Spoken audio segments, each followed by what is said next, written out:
My name is Isabeau Sterling, and I know what it feels like to be erased by the people who should have seen me first. When I was 16, my brother was praised as the pride of our family, while I was treated like a phase they hoped would pass. Years later, nothing changed.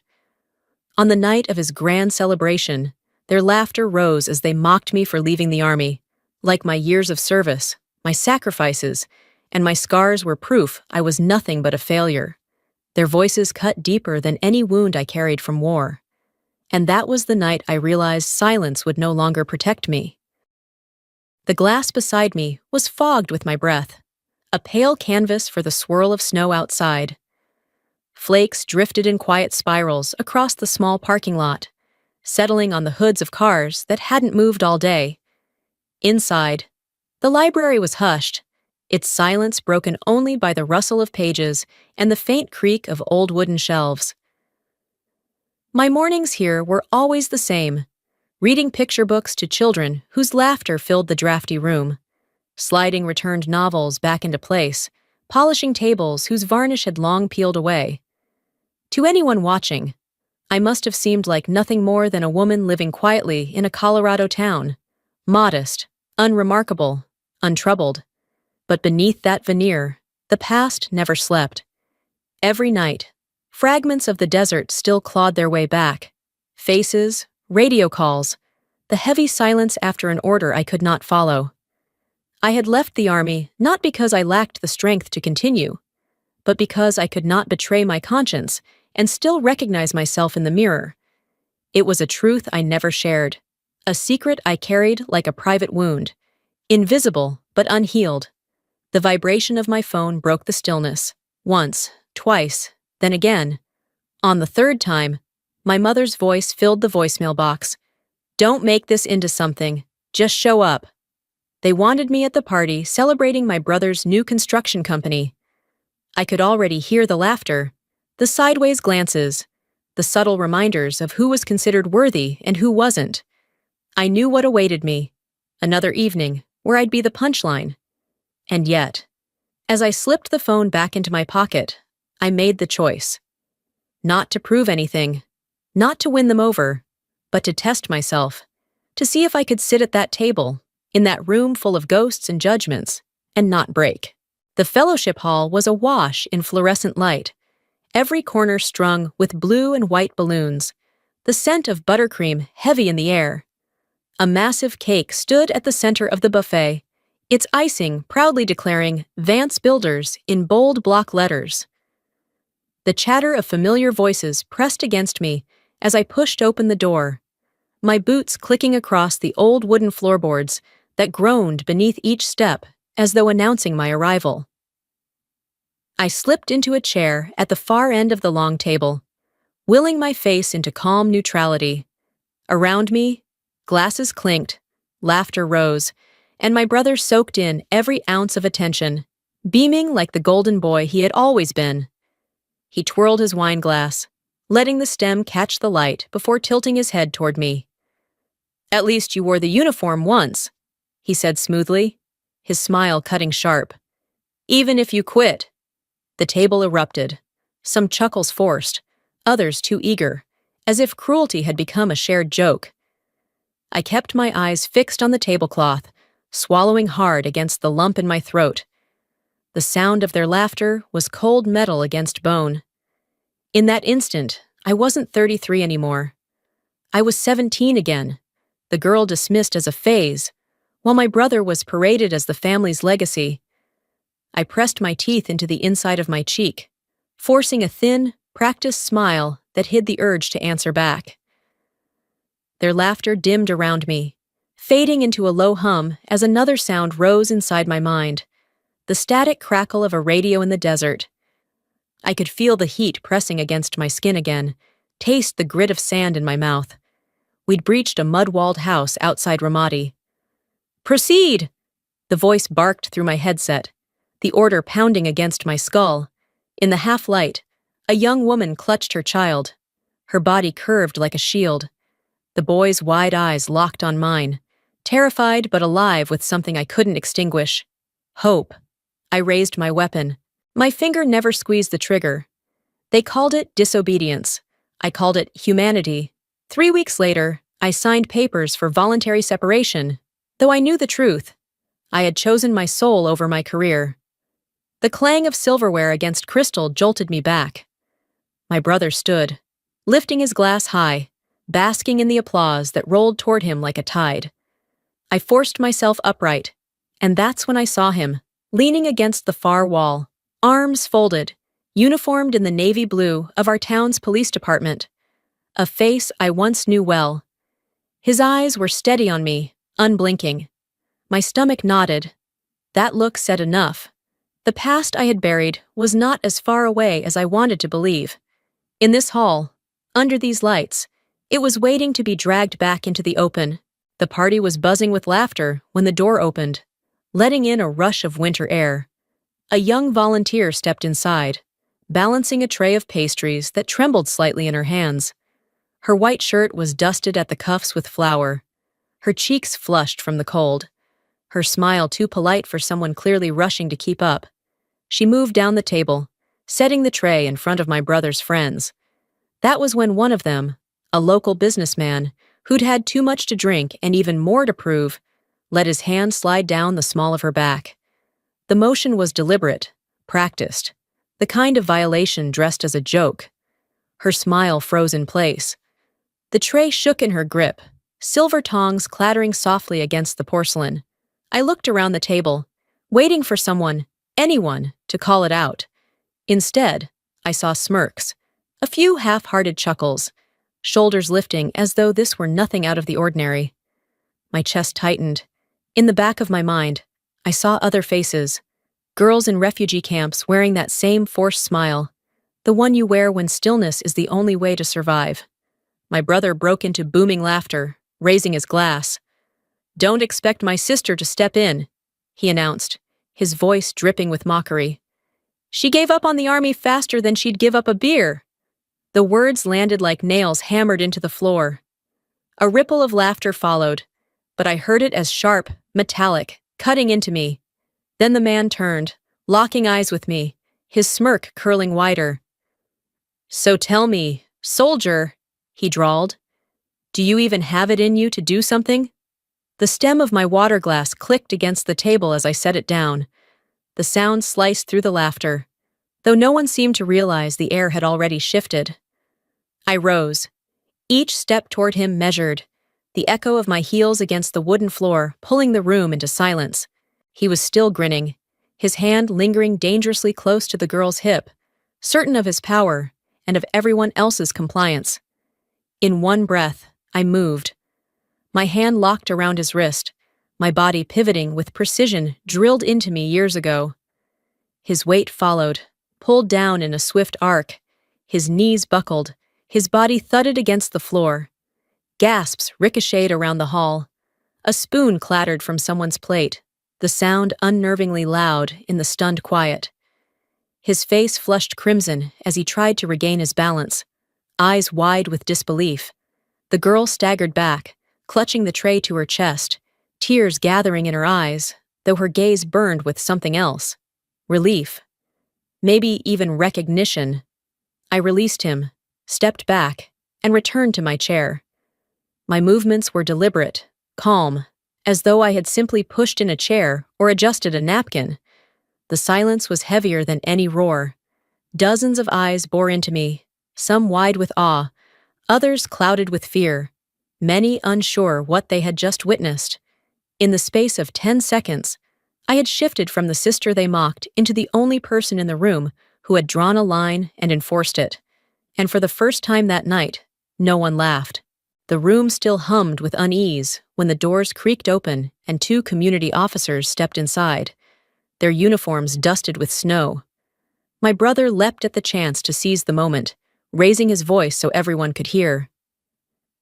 "My sister brought back things from the war," he said solemnly, like an actor hitting his mark. "You never know when she'll snap." His words slithered into the silence, painting me as a ticking bomb. I didn't move, didn't even blink. My hands rested on the table, palms open, eyes steady on the officers. Years of training kept my voice inside my chest, calm, measured. Let them look. Let them decide. Then the manager rushed forward, whispering urgently. The hall had cameras. Everything had been recorded. One of the officers nodded and disappeared toward the back. That was when a small voice piped up. A little girl tugged on her mother's sleeve at the next table, whispering with the frankness only children have. Her mother stood, cleared her throat, and spoke. My daughter saw it all. She said this woman never shouted, never struck. She just stepped in when no one else did. The child's simple truth unraveled my brother's careful script, leaving his accusations hollow. Around the table, faces shifted, uncertain now, caught between the story they were handed and the evidence of their own eyes. Minutes later, the footage played back on a small monitor. Frame by frame, it showed everything. The businessman's hand sliding where it didn't belong. The young woman's forced smile. My deliberate step forward. The controlled takedown that ended in silence. Not a punch thrown, not a voice raised, only precision. An officer turned to me. Why did you react like that? I kept my answer short, every syllable sharp enough to cut. Because no one else did. The room quieted again. The kind of stillness that makes people listen whether they want to or not.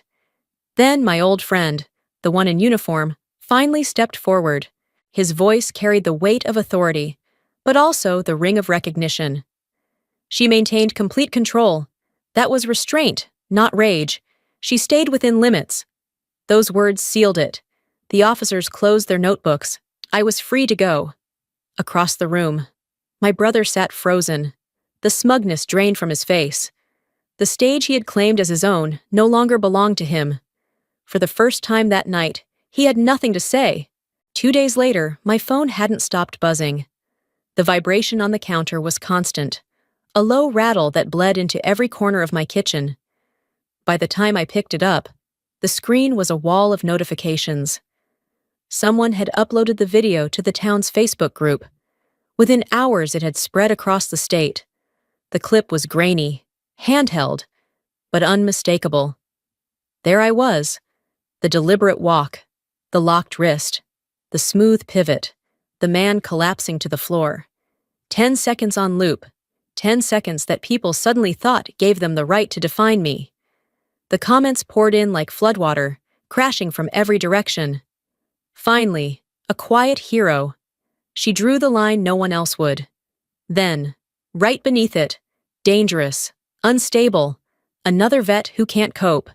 The contradiction was dizzying. I scrolled until the words blurred, my name dissected by people who had never met me. My life reduced to hashtags and hot takes. Reporters called.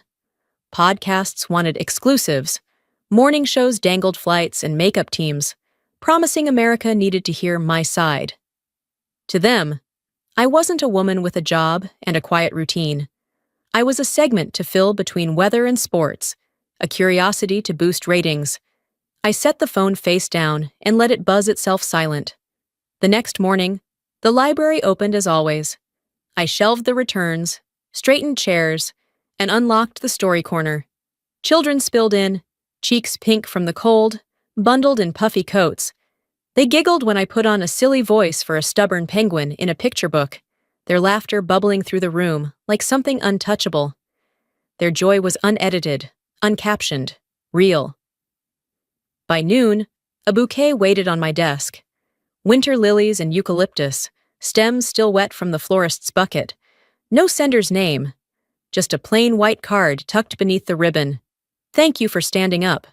I held the card, thumb pressing against the ink, and something shifted. The storm outside, the viral clip, the endless opinions, was bigger than anything I could contain. Silence would not erase it. I couldn't control where it went or what people decided it meant. What I could control was this moment, the flowers on my desk, the sound of children's laughter echoing through the library, the choice to keep standing in my own life instead of being swept away by theirs. The phone buzzed again. I let it. The storm wasn't mine to stop. The only choice left was how I would face it. The morning was brittle with cold, frost still feathering the edges of my windows when I stepped onto the porch. The air smelled of pine and wood smoke, the kind of small-town winter that seemed determined to seep into your bones. On the top step lay an envelope, plain and unmarked, its corner damp as if it had been sitting there all night. I bent to pick it up, the paper stiff against my fingers. Inside, on ruled paper torn from a cheap notebook, were words written in a trembling hand. That night was the first time anyone ever stood up for me. Because of you, I applied to the fire academy. I want to protect others the way you protected me. A crescent-shaped stain marked the bottom of the page. Coffee soaked into the fibers, smudging the ink but never erasing it. The imperfection made it feel truer than any polished speech or online comment. I sat at my kitchen table, steam rising from my own mug, and read the letter again and again.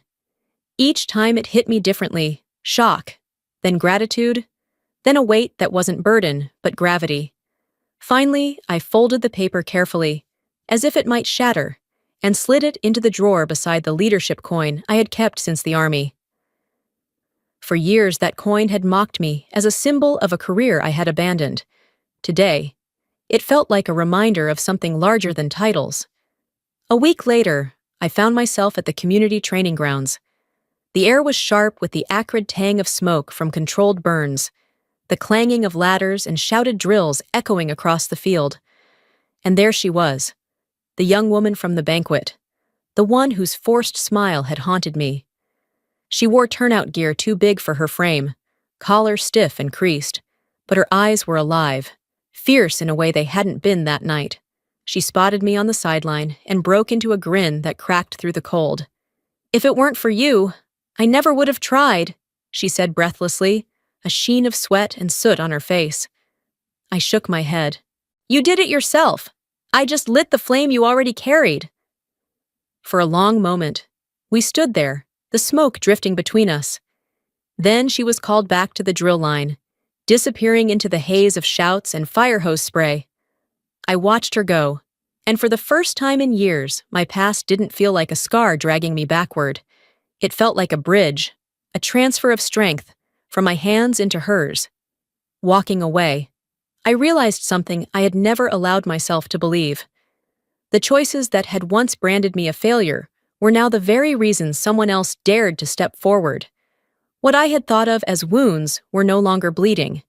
They were fuel, and maybe, for the first time, I could stop carrying them as shame and start seeing them for what they were, proof that even broken things can light the way for someone else. That afternoon, the library was nearly empty. Just the soft hum of the heater and the smell of old paper lingering in the air. I sat at the corner desk by the wide window, my breath fogging the glass as the snow outside drifted down in slow, deliberate spirals. Each flake seemed to move with its own rhythm, blanketing the parked cars until they became rounded mounds of white. The world looked muted, hushed, as though it had been draped in silence. The amber light of late day stretched long across the spines of the books on the shelves, turning their faded covers into something quietly golden. For the first time in what felt like years, that light didn't make me restless. It soothed. It felt like permission to finally breathe without the weight of expectation pressing down. As I watched the snow, her voice came back to me, the little girl at the banquet, tugging her mother's sleeve, whispering with wide-eyed certainty, "She's like a superhero." The words had stunned me then, but now they returned with a gentleness that didn't sting. I let out a breath that fogged the glass again, smiling faintly, shaking my head at the thought. No, I wasn't a superhero. I didn't need to be. I didn't need medals or a podium. I didn't need strangers online calling me a hero or critics calling me unstable. None of that held meaning. What mattered was far simpler, sharper, truer. That when a line was crossed and no one else dared to act, I had. There had been times when silence had shielded me, when holding my tongue was the only armor I had left, but I had learned something harder, something deeper, that courage isn't always loud. Sometimes it's the quietest voice in the room finally saying enough. And sometimes it's the choice to stand, not for recognition, but because the moment demands it.